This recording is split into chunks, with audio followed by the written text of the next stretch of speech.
इस तरफ से अच्छा, थके तो नहीं हो आप लोग? खत्म करूं या बोलूं?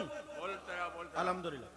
इस तरफ से लेकर के यहां तक हजरत, अगर कोई शख्स ऐसा हो किसी का मुर्गा मर जाए और वो आड़ में जाके मरे हुए मुर्गे को खा ले, किसी का बकरा मर जाए मरे हुए बकरे को खा ले, मुसलमान की बात कर रहा हूं, किसी का कोई जानवर जो हलाल है उसको ज़बा करके खाना, बैल गाय वगैरह बकरी, अगर वो मर जाए और वो मरे हुए मुर्दार उसको खाएगा कोई? और एक शख्स इतना बुरा है हजरत, इतना खराब है सैयद साहब किबला, यार किसी के भाई का इंतकाल हो जाए, उसकी बीवी है, छोटे छोटे बच्चे हैं, कुरान खानी मदरसे से बुला के बच्चों से कराता, दुआएं मांगता है, माँ उसकी तड़प रही है, मेरी बेटी रह गई और मेरा बेटा चला गया, ये सारी दुआएं, मगर ये सगा भाई आए और अपने भाई का गोश्त नोच नोच के खाए। इससे जलील और इससे बुरा कोई हो सकता तुम्हारी नजर में? बताओ, ये भाई कहलाने का हकदार है? भाई तो भाई, इंसान कहलाने का हकदार नहीं। अरे कोई अगर ऐसा तुम्हें मिल जाए जो अपने मरे हुए भाई का गोश्त खाए, बताओ उससे रिश्तेदारी करोगे? हाँ या ना बोलो यार। उससे दोस्ती करोगे? गले में हाथ डाल के घूमोगे? दस्तरखान पे खाना खिलाओगे? और अगर तुम हो तो तौबा करोगे? बोलो बोलो। 50% लोग हैं, वो तो 5 थे अब 50 हैं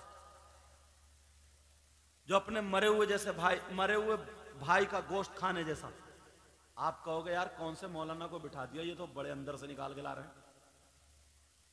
दुख होता है यार। मैं उधर उड़ीसा उधर सब में जब प्रोग्राम में जाता हूँ हजरत, बाज जलसे को सैयद साहब इतना खराब कर देते हैं, ऐसा ऐसा शायर, ऐसा ऐसा मौलाना, कोई एक काम की बात नहीं, और बच्चे खड़े हो के और यूं ऐसे कर, पूरी कौम का पैसा बर्बाद कर दिया। दुख होता है, तकलीफ होती है। इसलिए मैं सारी चीजें सोच सोच के जो हदीस और कुरान की पढ़ता हूं ना, तुम पे फिट करने की कोशिश करता हूं, लाला के अगर मेरे एक भाई ने, 2 भाई, 10 भाई ने अगर तौबा कर ली ना, तो मेरा नजराना वसूल हो गया। यार मैं निरा पैसों पे ही थोड़ी रहूंगा। तुमने मुझे बुलाया, तकरीर करा रहे हो ना, तो इसके तो तुम मुझे पैसे दे रहे हो, मगर जो बातें ऐसी होंगी और अमल में तुम लाओगे तो मेरी भी तो जिंदगी है ना, मुझे भी तो कुछ आखिरत बनानी है या नहीं बनानी है? बोलो बनानी है नहीं बनानी, तो मेरा भी तो हक है। इस नियत से बताता हूं, इस नियत से नहीं। अगर मैं चाहूं तो हर 2 मिनट पे तुम कूद कूद के नारा भी लगाओगे, मगर मुझे नहीं चाहिए। मुझे वो चाहिए जो यहां से जाए आंख में आंसू और तौबा करता हुआ जाए, तौबा करता हुआ। अब जरा सुनो, कौन है वो जो अपने मरे हुए भाई का गोश्त खाता है? 50%, और औरतों में 80%, और तुम में नहीं, अब मौलानाओं में भी वो हो गए। मौलाना भी तो इंसानों में ही है, मौलाना भी हो गए। वो बताऊं कौन है? खोलूं? आप कहोगे यार हमारी हजरत से मुलाकात पे इन्हें कैसे पता चला 50%? हम कुरान पढ़ते हैं ना, तुम भी कुरान पढ़ा करो। फजर की नमाज पढ़ के पाव सिफारा पढ़ के आया करो, आधा सिफारा पढ़ लिया करो। जब तक तुम्हारी बहू बेटी घर में चाय बना रही है, जब तक तुम तस्बीह पढ़ते रहो, कलमा पढ़ते रहो, फिर समझे चाश्त की नमाज पढ़ के, शाख की, आ जाओ चाश्त की नमाज पढ़ के। समझ रहे मेरी बात? मगर कहा, लेकिन सुनो, कौन है वो जो अपने मरे हुए भाई का गोश्त खाता है? अब मैं किसी किताब से बताऊं तो ये कहेंगे मैं वो किताब नहीं मानता, वो मैं नहीं मानता, वो नहीं मानता। मगर ऐसी किताब से बताऊंगा को कोई कह ही नहीं सकता कि मैं ये नहीं मानता। और अगर कोई ये कह दे कि मैं ये किताब नहीं मानता तो उसका ईमान सही नहीं है। वो किताब है कुरान पाक। और अगर गलत हो ना, तब तो मोबाइल का दौर है, जाके देख लियो घर पे, बुला लियो मुझे, भरे मजमे में तौबा करूंगा। और अभी इतने उलमा गलत बोलूंगा तो मुझे अभी पकड़ लेंगे ताकि मेरी इस्लाह हो जाए, वरना तुम्हें माननी पड़ेगी। आयत भी पढ़ूंगा, भी आयत भी पढ़ूंगा। यहां के माशाल्लाह पीपल्स आने का एक दौर रहा, यहां के हाफिज बड़े मजबूत रहे। जामा मस्जिद में वो नाबीना हाफिज साहब थे, हाफिज तुफैल है नहीं, उनका रिकॉर्ड रहा पढ़ाने का। ये क्या है?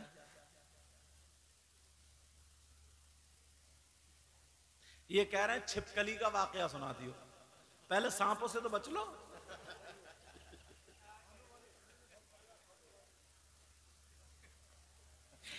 हमारे बुजुर्ग कह रहे खालू वाली बहुत बढ़िया।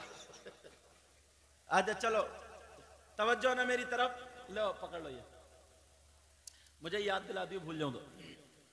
वो क्या याद दिलाएगा, वो तो खुद 1 से 2 बनाने के चक्कर में रहता है। तुम्हारी भी होगी नात शरीफ, होगी ना इंशाल्लाह। बेचारा पता नहीं यार कौन किस दिल से आए, कभी किसी को हकीर मत जानो, है नहीं, पता नहीं कौन सी गुदड़ी में लाल हो, कोई पता नहीं। मगर तुम भी कारनामे अच्छे रखियो बेटा। हाँ, एक आध 2 शिकायतें मिली है तुम्हारी, अब शिकायत तो नहीं मिलनी चाहिए। हाँ इंशाल्लाह। चलो कौन है वो जो अपने मरे हुए भाई का गोश्त खाने जैसा किसी किताब किसी मौलाना से नहीं, जबकि मौलानाओं की किताब भी हक होती है, मगर इख्तिलाफ तो लोग कर लेते हैं। कुरान में इख्तिलाफ नहीं। कुरान की आयत पढ़ रहा हूं, सुनो। बिस्मिल्लाहिर्रहमानिर्रहीम वला यग़तब बादुकुम बादा अयुहिब्बु अहदुकुम अन याकुला लहमा अखीहि मैतन फकरिहतुमूह। बताओ कुरान की आयत है कि नहीं? अब तुम्हें इतना याद नहीं होगा क्यों, तुम मोबाइल में ज्यादा लगे हुए हो, मगर फिर भी अभी इतने नहीं बिगड़े हो।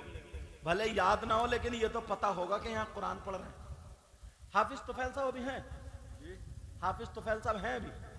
अरे इंतकाल हो गया, अल्लाह उनकी मग़फ़िरत फरमाए। उनके शागिर्द बड़े बड़े मजबूत हुए हैं। मैं जसपुर में पढ़ाता था ना, हाँ, तब एक मरतबा में दस्तार हुई थी जामा मस्जिद में, बहुत साल हो गए, तब मैं आया था तकरीर करने। उनके एक शागिर्द थे, उन्होंने बुलाया था और वो हाफिज तुफैल नाबीना था। तो मेरी तो आदत है, मैं मानता नहीं, तो मैंने कहा मैं आज सुन के जरूर जाऊंगा, सुनूंगा जरूर, मगर मैं किस बच्चे का सुनूंगा ये आप नहीं बताओगे, मैं जिसका चाहूंगा सुनूंगा। तो बोले हजरत सारे बच्चे ये हैं, कुरान ये है, जिसका चाहिए आप सुन लीजिए। तो मैंने कहा ये बंदा ठोस है, मैंने कहा ये बंदा ठोस है। तो मैंने फिर सुना, हुजरे में भी सुना, वैसे भी तो बच्चे मजबूत थे अल्हम्दुलिल्लाह। तो मैंने कहा हाँ अच्छा पढ़ाते हैं, अल्लाह उनकी मग़फ़िरत फरमाए। उनके बच्चे हैं अभी? अच्छा शादी नहीं हुई। चलो अल्लाह ताला इस गांव में बहारें अता फरमा दे। ये पीपल से आना है ना, अल्लाह इसमें बरकतें अता फरमाए, सबके यहाँ खूब खूब रहमतों का नुज़ूल फरमाए। कोई अगर बीमार हो तो शिफा अता फरमाए। कुरान की मैंने आयत पढ़ी, इसका तर्जमा आसान करके बताऊंगा ताकि आप समझ जाओ। बता दूं कौन है जो अपने मरे हुए भाई का गोश्त खाता है? अल्लाह फरमाता है अगर कोई आपस में एक दूसरे की गीबत करता है, चुगली करता है, पीठ पीछे बुराई करता है, ये काम तो तुम बिल्कुल ही नहीं करते होगे। 50% कर तुम मौलाना ही नहीं बच रहे हो, और हाजी जी भी नहीं बच रहे हैं। हाजी तो इतना नंबरी है, बात हज करके भी नहीं सुधरा, पूरे शहर में पूरे कस्बे में झगड़ा फैलाया पड़ा ये। हाँ? लेकिन जरा सुनो, अल्लाह फरमाता आपस में अगर कोई एक दूसरे की गीबत करता, चुगली करता, पीठ पीछे बुराई करता है, तो ऐसा है जैसे मरे हुए भाई का गोश्त खाने वाला। क्या कुरान गलत हो सकता है? कुरान का कोई लफ्ज चाहे समझ में आए या ना आए, लेकिन कुरान का हर लफ्ज हक है और सच, क्योंकि खुद अल्लाह फरमाता अलिफ लाम मीम ज़ालिकल किताबु ला रैब फीह, ये वो किताब है जिसमें शक तो छोड़ो, शक की गुंजाइश तक नहीं। अब मैं तो कुरान पे टेक रहा हूं भैया, करो मत करो, जैसे करोगे वैसी भरोगे, मेरा काम तो बताने का। अल्लाह फरमाता आपस में गीबत करने वाला, चुगली करने वाला, पीठ पीछे बुराई करने वाला ऐसा जैसे मरे हुए भाई का गोश्त खाने वाला। अब मुझसे वादा करो, गीबत तो नहीं करोगे, चुगली तो नहीं करोगे, पीठ पीछे बुराई तो नहीं करोगे। मेरी बहनें पर्दे की आड़ से या छतों पे कहीं सुन रही हैं तो वो भी पक्का अहद कर लें, क्योंकि ये 80% है, बाज बाज तो इतनी जलेंदी है, इतनी हसदियाई है हजरत, मतलब इतना घर में आग लगा देती है आग। मैं एक जुमला बोलता हूं, तुम गए धान लगाने और ये मोहल्ले में गई आग लगाने। हाँ, इतनी इधर से उधर उधर से उधर, और पता चल जाए ना इसकी बेटी का रिश्ता अच्छा हो गया, एक ही लड़का है, जमीन भी है, कारोबार अच्छा, बहुत अच्छा मामला, बहुत बढ़िया रिश्ता हुआ, तो ये इसको बस दौरे पड़ने लगे। अब ये जुगाड़ में कि रिश्ता कटे कैसे, और ना लेना ना देना, एक इसकी लड़की भी इतनी बड़ी नहीं जो अपनी लड़की का रिश्ता करे, मगर बात रिश्ता कटे। पहुंच गई बहाने से पानी उनी पीने, बोले लाओ पान की कतरिया खिला दो, पान वान खा के बोली कितने बच्चे हैं, का एक बेटा तीन बेटी। अच्छा बेटा क्या करता है, का इंजीनियर है या डॉक्टर है या कोई भी और काम, अच्छा काम करता, कारोबार करता, नमाजी है, बढ़िया लड़का। अच्छा का रिश्ता हो गया कि हाँ हुआ, कहाँ का, उस गांव में, तुम्हारे गांव का मिसाल नाम ले दे के उस गांव में, कहाँ कर कि मस्जिद के। अच्छा वो मस्जिद का 2 मंजिल मकान जो वो, उसमें वो गोरे रंग की लड़की है जो, वो कहाँ वो, अच्छा हुआ करा। बोले क्यों कोई बात है, ना ना उस पे हवाई असर था, वो अब ठीक हो गई है क्या, रिश्ता बहुत बढ़िया, कर लो वैसे सही है। कभी कभी दौरे पड़ जाते हैं, ले यार कैंची लेके गई है कम वक्त काटने, कैंची लेके आग लगा रही है आग, बोली दौरे पड़ते हैं, कभी कभी दौरे पड़ते हैं।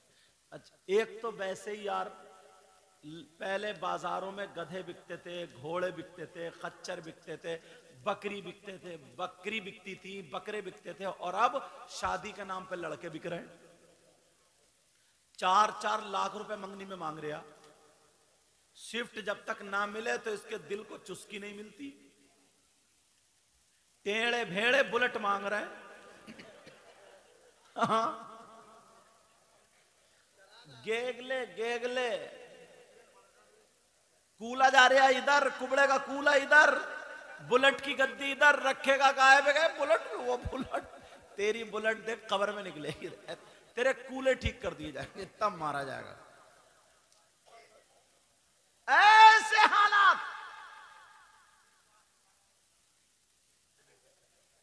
अभी तक शेर दोबारा सुनते थे और ये जरा दोबारा, लेकिन सुनो यार सोचने की बात।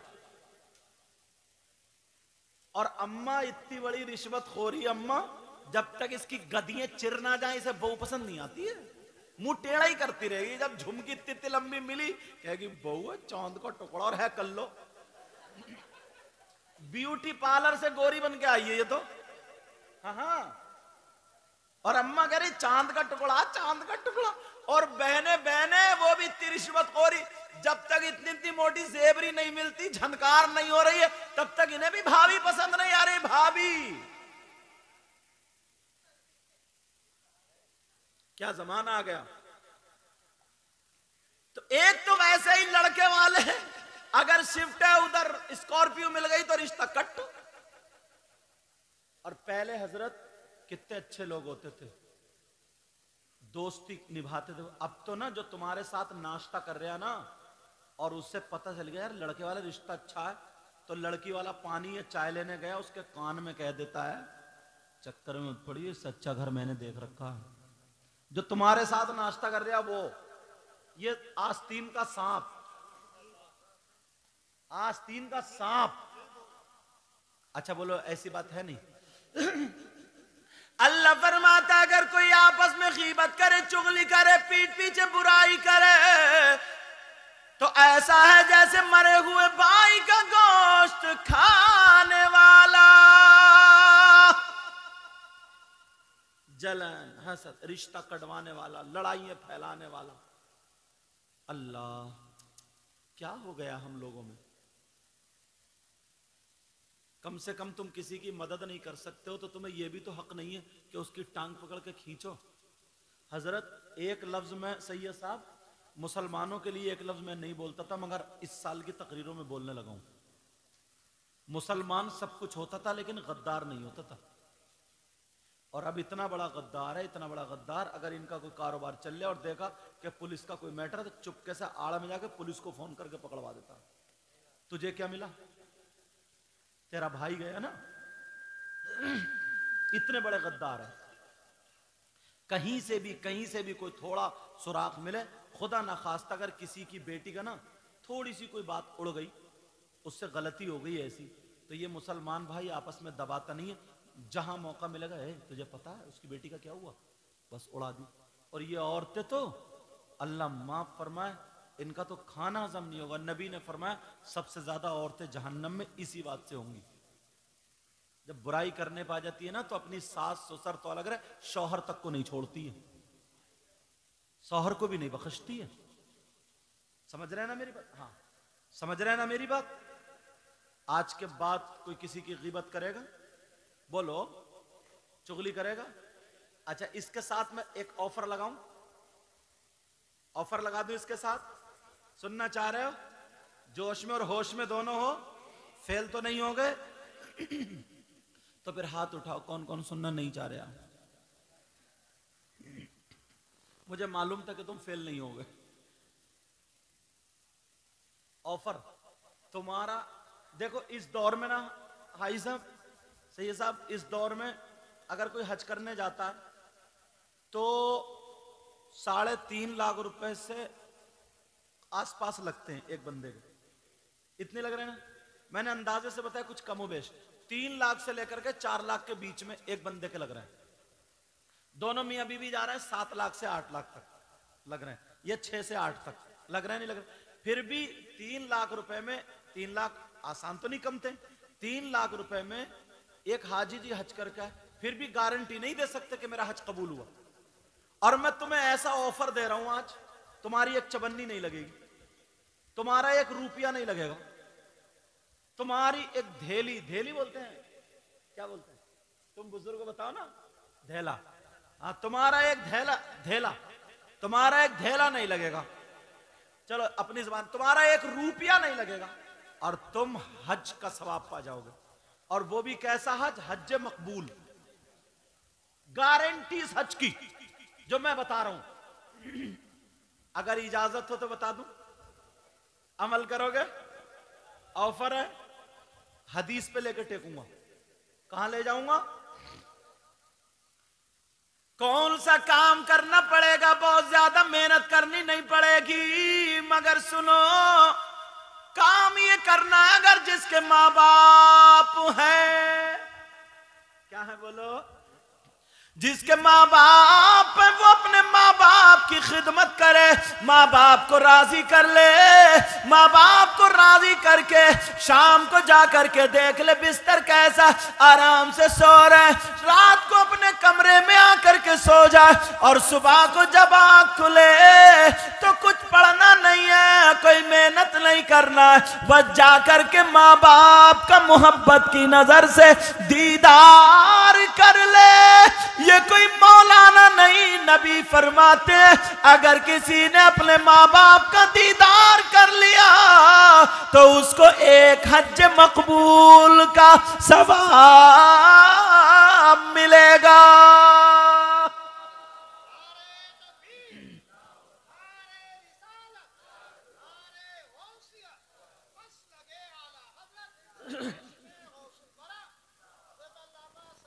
क्या मिलेगा बोलो, क्या मिलेगा? 1 हज मकबूल का सवाब।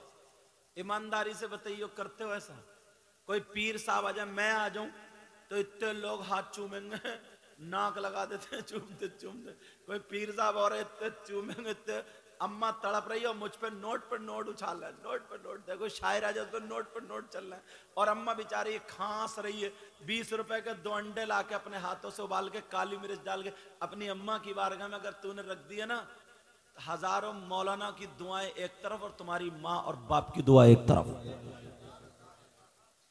मसला बताऊं तुम्हें, मसला बता दूं, और अगर मसला गलत साबित हो जाए ना, पूरी दुनिया के मौलवी मुफ्तियों से टकरा लियो, गलत साबित हो जाए तो मुझे बुला लियो, मुंह मांगा इनाम, क्योंकि पहले पढ़ा उसके बाद यहां तक आया हूं, और उलमा को इख्तियार है गलत बोलूं तो ये मुझे यहीं पकड़ लेंगे ताकि मेरी इस्लाह हो जाए, समझ रहे, ताकि आगे जाके फिर कभी गलत ना बोलूं।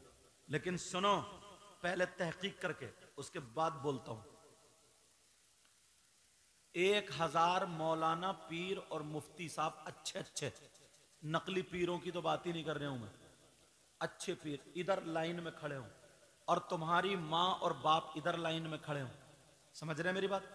तुम्हारे माँ बाप तुमसे नाराज हो, ये 1000 पीर मौलाना मुफ्ती सब सुबह से लेकर शाम तक तुम्हारे लिए दुआएं करते रहें, जब तक तुम्हारे माँ बाप नाराज हैं एक की भी दुआ तुम्हारे हक में काबिल कबूल नहीं।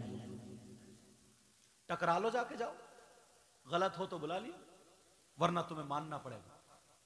वरना क्या होगा बोलो? कितने लोग हैं यार अपनी माँ का दिल दुखाते, अपने बाप का दिल दुखाते। कुछ लोग कहते हैं ना यार, अरे तुम जब एक मोटरसाइकिल चला सकते हो, कार चला सकते हो, अपना घर बना सकते हो, सब काम, तो तुम अपने अब्बा के कपड़े नहीं धो सकते क्या? बीबी पे लट फेरेगा कि मेरे अब्बा की खिदमत कर, अम्मा की, तेरे अब्बा की नौकर है क्या? तुम अपने बाप के बेटे हो ना, अभी हम जवान हैं, हाथों में खून है, ताकत है, हम सारे काम कर सकते हैं, तो अपनी माँ के कपड़े हम धोंगे, प्रेस हम करेंगे, अपने बाप के कपड़े हम धोंगे, प्रेस हम करेंगे। जब ऐसा करेंगे ना तो बीबी अगर तुमसे मोहब्बत करेगी तो वो खुद शर्म के मारे कल को तुम्हें मौका ही नहीं देगी, पहले से पहले ही कपड़े तुम्हें धुले हुए मिलेंगे। बोले होगा नहीं होगा? अरे आशिकों की सहाबा के बाद अगर आशिकों की फहरिस्त बनाओ तो सब जो नंबर 1 पे आशिक आते उनमें से एक आशिक का नाम उवैस करनी है। क्या नाम है? इनका मकाम इतना ऊंचा कैसे हुआ मालूम है? इनकी मां अंधी थी, अंधी। अपनी माँ का हाथ पकड़ के पहले तो लैट्रिन बाथरूम में लोटा पानी रख के आते थे, फिर हाथ पकड़ के वहां ले जाते थे, फिर किबाड़ या पर्दा लगा करके पीट करके खड़े हो जाते थे। माँ से कहते थे माँ मैं बाहर खड़ा हूं, समझ रहे? और फिर जब माँ को अपने हाथों से तेल डालते थे, कंगी लकड़ी की होती थी, कंगी करते थे, माँ के सर में ऐसे करके मालिश करते थे, पाँव दबाते थे, समझो। तो ये अंधी माँ दुआ करती थी, अल्लाह मेरे बेटे को ऊंचा मकाम दे दे, मेरे बेटे को ऊंचा मकाम दे दे, मेरे बेटे को ऊंचा मकाम दे दे। तो इतना ऊंचा मकाम हुआ, नबी ने सहाबा से कहा था लो ये मेरा जुब्बा है और जाकर के मेरे दीवाने उवैस को दे देना, वो मेरी उम्मत के लिए दुआएं मगफिरत कर देगा। नबी ने खुद कहा था, मेरे बाद आएगा, नबी ने खुद। और इतना बड़ा आशिक था, नबी का जमाना, उनका जमाना 20 साल का साथ में गुजरा है, मगर एक दिन नबी का दीदार करने की नहीं गए। क्यों? बाप थे नहीं, माँ अकेली थी, किस पे छोड़ के जाते? माँ ने बहुत कहा नहीं माँ छोड़ के नहीं जाऊंगा मैं तुम्हें। कौन खाना खिलाए? अपने हाथों से खाना बना दे, रोटी के लुक़मे दे, तुमने कभी पाँव भी नहीं दबाए। माँ का दिल, बाज तो हजरत इतनी गंदी जबान का अम्मा से कहता चुप, तू ही है जो घर में झगड़ा डाले पड़ी हो, तूने आग लगा दी घर में। अच्छा, उसने 9 महीने पेट में रखा वो कुछ नहीं, उसने तुम्हारी लेटरीन धोई वो कुछ नहीं, पेशाब धोया वो कुछ नहीं, तुम्हारे घर में आग लगाई। जिसने अपनी छाती का दूध पिलाया हो वो आग लगाएगी, और जो बाहर से आई है आज तुम्हारे दिल को जीत लिया वो तुम्हारी सब कुछ हो गई। मैं ये नहीं कह रहा हूं कि तुम बीबी का गला घोट के मार दो, उसका भी हक अदा करो, अगर ऐसा नहीं है कि मां को एक तरफ डाल दो। अगर माँ को एक तरफ डाल दिया और माँ नाराज है, बाप नाराज है, तो सुन लियो, कितने बड़े मौलवी हो, कितने बड़े मुफ्ती हो, कितने जलसे करा लियो, जलसे तो छोड़ो, खाना काबा में हज करते करते मर जाइयो, खाना काबा का गिलाफ चूमते चूमते मर जाइयो। अगर माँ बाप नाराज है, सजदे करते करते मर जाइयो। एक भी इबादत अल्लाह की बारगाह में काबिल कबूल नहीं होगी। इसलिए मैं नहीं कहता हूं, नबी फरमाते, कोई हदीस गलत साबित कर दे मुंह मांगा इनाम। नबी फरमाते सलासा ला यक़बलुल्लाहु अज़्ज़ा वजल सरफ़न वला अदला आक़ु व मन्नान व मुक़द्दिमुन बिक़द्र। नबी फरमाते अगर जिसके माँ बाप नाराज हैं, जिसके माँ बाप जो अपने माँ बाप को तकलीफ देता है, तो उसकी कोई भी इबादत अल्लाह की बारगाह में काबिल कबूल नहीं। इसलिए मैंने हदीस पढ़ दी ताकि कोई ये ना समझे कि अपनी तरफ से बता के चलेगा।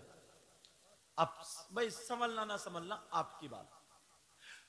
तो बताओ तुम रोजाना 1 रुपया नहीं, 1 चवन्नी नहीं, रोजाना 1 हज का सवाब पालोगे अगर करो तो। ये बातें इसलिए बता रहा हूं ताकि अमल करो। एक मर्तबा मैं पढ़ रहा था ना, तो एक नेकियों का रास्ता और मिला, ऑफर है, वो ऑफर हदीस शरीफ से बता दूं, और बड़ा ही आसान है, बड़ा प्यारा ऑफर है, बड़ा बूढ़ों के लिए तो बड़ा काम का। इन्हें क्योंकि नींद कम आती है, बूढ़ों के लिए बड़ा काम। बता दूं या छोड़ दूं? अल्लाह के रसूल फरमाते, अल्लाह अल्लामा ज़मख़शरी लिखते हैं, अगर कोई अल्लाह का बंदा मस्जिद में जाकर के खाली बैठ जाए, भले नमाज का टाइम नहीं है, कुरान की तिलावत नहीं कर रहा, कलमा नहीं पढ़ रहा, तस्बीह नहीं पढ़ रहा, खाली बैठा है अल्लाह के घर में और सांसें ले रहा, अगर 1 घंटा बैठा तो हजारों सांसें ले लेगा। मगर आमना के लाल फरमाते, अगर कोई बंदा मस्जिद में बैठे तो अल्लाह ताला उसे हर सांस पे 400 नेकियां अता फरमाता है। यार कितनी प्यारी बात, 4 कुछ भी नहीं, पढ़ भी नहीं रहे, खाली मस्जिद में बैठे। चौराहों पे तुम घंटों घंटों गुजार देते हो, वो भी किसी की खिदमत में नहीं, बुराई करने में, किसी की मदद में नहीं, लड़ाई झगड़े में। कोई सियासत की बातें होने लगे तो कितने सब लगे रहते हैं, बैठकों पे बैठे रहते हैं, आधी आधी रात चाय पी रहे हैं, चाय सब कुछ। मस्जिद में आखिरत बनाने के लिए खाली बैठा, खाली कोई पढ़ नहीं रहा, तब भी नबी ने फरमाया कि अल्लाह ताला हर सांस पे 400 नेकियां अता फरमाता, और बगैर पढ़े इतना सवाब, और अगर कुछ पढ़ोगे तो कितना सवाब होगा। ये बातें आज से करोगे? बोलो, करोगे आज से ये बातें या नहीं करोगे?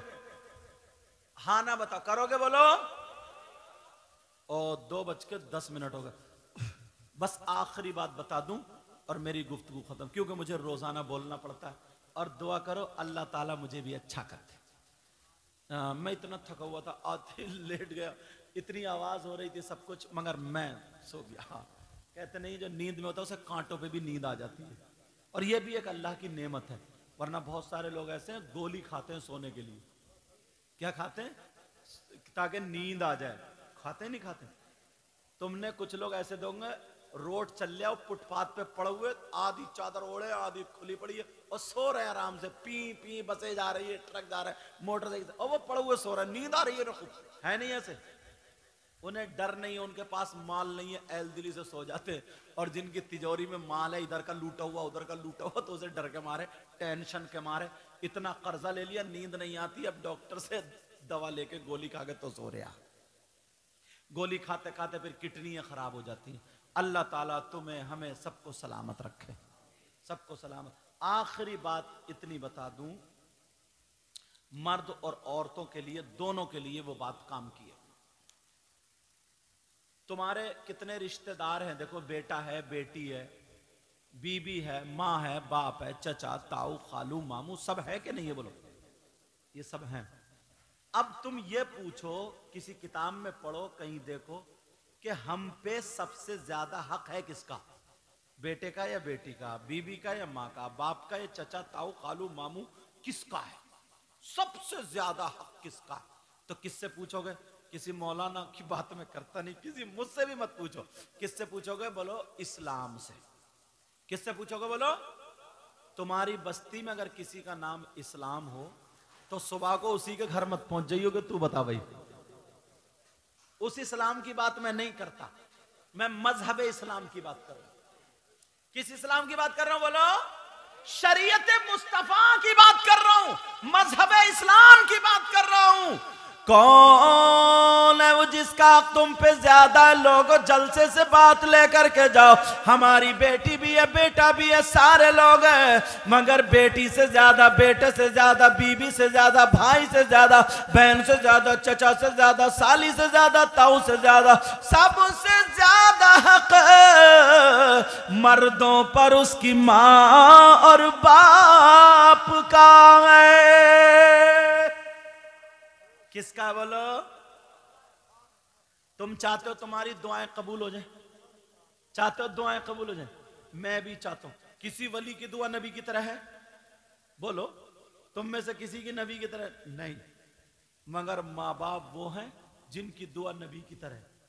नबी फरमाते हैं, दुआ उल वालिदैन अन औलादिहिमा का दुआ इन नबी अन उम्मतिही। नबी फरमाते, माँ बाप की दुआ औलाद के हक में ऐसी होती है जैसे मुझ मोहम्मद की दुआ मेरी उम्मत के हक में होती है। ये कौन कहता? नबी कह रहे हैं यार, नबी। और नबी की बात गलत हो ही नहीं सकती। चलो, ये मर्दों की मैंने बात बता दी, मगर मेरी बहनें भी छतों इधर आधर पर्दे से सुन रही हैं। औरतों के भी रिश्तेदार होते हैं, उनका भी बेटा बेटी माँ बाप भाई बहन। औरतों पे शादी के बाद सबसे ज्यादा हक किसका है?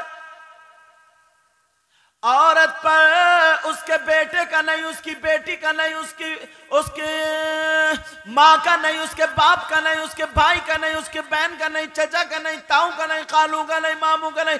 मेरी बहनें सुन ले, औरतों पर सबसे ज्यादा हक उसके शौहर का होता है। किसका होता है बोलो? शौहर का। यहां तक हक है, नहीं भाई समझ रहे? यहां तक। अब तुम भी कल को जाके लड़ी मत जाइयो बीवी से, कहीं पता चले कि लठिया दो और कहा मैं सैयद साहब की तकरीर सुन के आया था, समझे? तो औरतों पे सबसे ज्यादा हक उसके शौहर का, समझ रहे? यहां तक हक है कि बीवी को शौहर की इजाजत के बगैर घर से निकलना जायज नहीं। मगर ईमानदारी से बताइयो, इजाजत ले रही है? तुम तो जरूर कोई ना कोई इजाजत लेता होगा, क्योंकि अब ट्रैक्टर ट्राली हो गई और ट्राली ट्रैक्टर हो गए। अरे भाई, जब वो 4 पहियों की लाएगी तो हमेशा दबे हुए तो रहोगे। ससुराल का माल खाओगे तो दबे हुए तो रहोगे, समझे? जब वो कमा के ला रही है तो दबे हुए तो रहोगे। इससे अपने खून पसीने की कमाई आधी रोटी खिलाओ तो मर्द बन के रहोगे। और बाज इतना क्या जुमला बोलूं तुम्हारे लिए, इतना बड़ा काहिल है, इतना बड़ा सुस्त है, न काम का न धाम का, दुश्मन अनाज का। गलत हो गई क्या? हाँ, न काम का न काज का, दुश्मन अनाज का। अब वजन मिला, ते मिल गई अब जीम से जीम। अब सुनो, अब पड़ा रहेगा, पड़ा बीबी कहेगी ना कमा लो, बोले ऐसा कर, मैं के जा रही है 2000 जरा मेरे साले से ले आना। अब वो बेचारी कभी अम्मा से लिया है, कभी अब्बा से लिया है, और बाद इतना नालायक है, मारता पीटता, कहता लेके चल ले। इस पे मर्दानगी दिखाता है, इसको मर्द बोलोगे? अरे वो तुम्हारे निकाह में आई है, इमाम साहब पढ़ाते हैं माँ नानो नफके के साथ। नानो नफका कहते हैं रोटी खर्चा, तो रोटी खर्चा वो कर रही है, तुम कर रहे हो, तो अब तुम बीवी हो गई, वो शौहर हो गया। यही तो हुआ। अपने आप को संभालो, अपने आप को अच्छा करो, मर्द बन के रहो। मियाँ बीवी दोनों आपस में मेल मोहब्बत प्यार से रहो। बाज इतना बदतमीज इंसान है, हर महीने बीवी की सर्विस कर रहा है यार, खाली मूली थप्पड़ जूता चप्पल। मगर बाज मेरी बहन वो भी इतनी टेढ़ी है, हाँ चुप, इतनी टेढ़ी है, इतनी टेढ़ी ये साहब, जब तक उसकी 1 महीने में बढ़िया होगा सर्विस ना हो जाए ना, वो भी नहीं चलती है, धुआं ही फेंक रही है वो भी। अब तो तुम्हारे मतलब की हो गई, चुप जाओ, तो मत बोलियो, इस बंदे को कोई पता नहीं क्या बोल दे। अभी बहुत शानदार शायर नूरुद्दीन मंजर और राशिद मरकजी भी मौजूद है, अभी है आगे? अच्छा समझे? हाँ, ये इनका कलाम होना नूरुद्दीन, ये वो शायर है जो खुद लिखते भी और पढ़ते भी। इनका बेटा भी शायर है, ये भी शायर है, इनका बाप भी शायर है। हाँ, तुमने नाम सुना होगा, उलमा जानते हैं, हजरत अल्लामा, बहुत नेक परहेजगार जात, अच्छे आलिम अलग ही होते हैं यार, बहुत नेक। हजरत अल्लामा मौलाना सईद अहमद रजपुरी, तुम्हारे यहाँ सईद अख्तर भोजपुरी दे दर है नहीं? अभी तो हैं शायद, अभी हैं, अल्लाह उम्र में बरकतें अता फरमाए। ये भी अच्छे खतीब थे, लेकिन हजरत अल्लामा मौलाना सईद अहमद रजपुरी बड़े नेक, बड़े अच्छे, वो बहुत बड़े शायर, बहुत अच्छे शायर। उनके बेटे ये आलिम भी हैं, नूरुद्दीन मंजर। उनका कलाम सुनियो तो तुम्हें लगेगा कि हाँ यार, नात शरीफ ऐसी होती है। समझ रहे मेरी बात? बस, और मैं तुमसे ये गुजारिश करता हूँ, आज के बाद कोई ऐसा काम मत करना जिससे हमारे दीन पे, इस्लाम पे दाग लगे, धब्बा लगे। कोई ऐसा काम मत करना जिससे मुसलमानों की गर्दन झुके। आपस में इत्तेफाक रखो, एक दूसरे की मदद करो, प्यार करो, किसी के काम को बिगाड़ने की कोशिश मत करो। समझ रहे हैं मेरी बात? इंशाअल्लाह जिंदगी रही तो मुलाकात होगी। मैंने कुरान की आयत पढ़ी थी, बिस्मिल्लाहिर्रहमानिर्रहीम, वल तकुम मिनकुम उम्मा, तुम में से एक गिरोह ऐसा होना चाहिए, यदऊना इलल खैर, जो खैर की दावत दे, व यअमुरूना बिल मारूफ, और भलाई का हुक्म दे, व यनहौना अनिल मुनकर, और बुराइयों से रोके, व उलाइका हुमुल मुफ्लिहून, यही वो लोग हैं जो कामयाब हैं। इंशाअल्लाह जिंदगी रही तो फिर मुलाकात। अब नूरुद्दीन मंजर साहब आपके सामने तशरीफ ला रहे हैं, इनसे नात शरीफ सुनिए और मेरे साथ में कलमा शरीफ पढ़िए, ला इलाहा इल्लल्लाहु मुहम्मदुर रसूलुल्लाह सल्लल्लाहु तआला अलैहि वसल्लम।